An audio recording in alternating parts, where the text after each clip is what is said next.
Baik, selamat siang. Kembali dengan saya. Di sini saya akan menjelaskan lanjutan dari ciri-ciri berpikir filsafat, itu yang pada berpikir secara universal.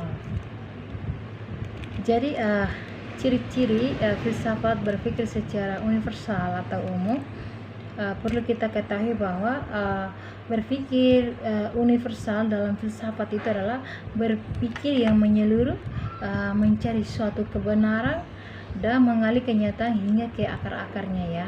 Jadi begitu. Berpikir universal itu adalah berpikir yang luas, tidak membatasi diri dan tidak hanya ditinjau dari satu sudut pandang.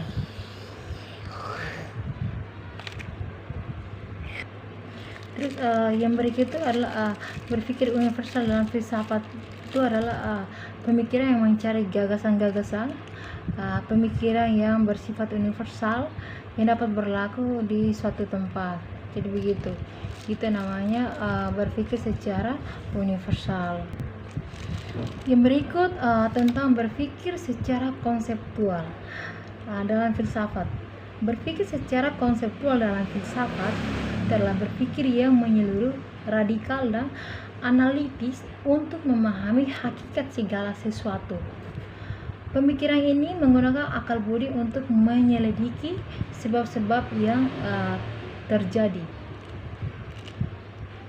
Berarti berpikir secara konseptual berarti dia masih berkaitan dengan berpikir radikal dan berpikir universal.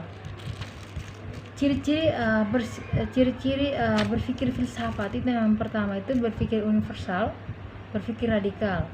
Berarti ketiga tersebut masih berada hubungan atau kaitannya. Berpikir universal seperti yang tadi sudah jelaskan, menyeluruh dan tidak membatasi diri. Terus berpikir radikal itu adalah mengali dan menyelami kenyataan atau ide sampai ke akar-akarnya, gitu.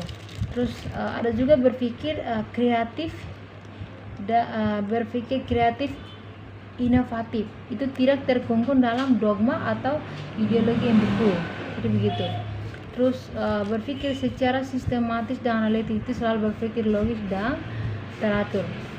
Berpikir abstrak, spekulatif dan reflektif, berpikir humanistik, kontekstual, eksistensial, dan kontemplatif, berpikir toleran dan subjektif. Dan nanti saya akan menjelaskan itu. Saat ini masih menjelaskan tentang ciri-ciri tersebut. Terus tujuan berpikir filsafat ini juga dia sebagai untuk menemukan suatu kebenaran, ya, mencari asas, memburu kebenaran, mencari suatu kejelasan, menemukan dasar-dasar pemikiran yang secara utuh. Jadi begitu. Terus yang berikut kita masuk pada ciri-ciri yang berpikir secara koheren dan konsisten. Berpikir secara koheren dan konsisten berarti berpikir runtut dan sesuai dengan kriteria yang kebenaran. Berikut koheren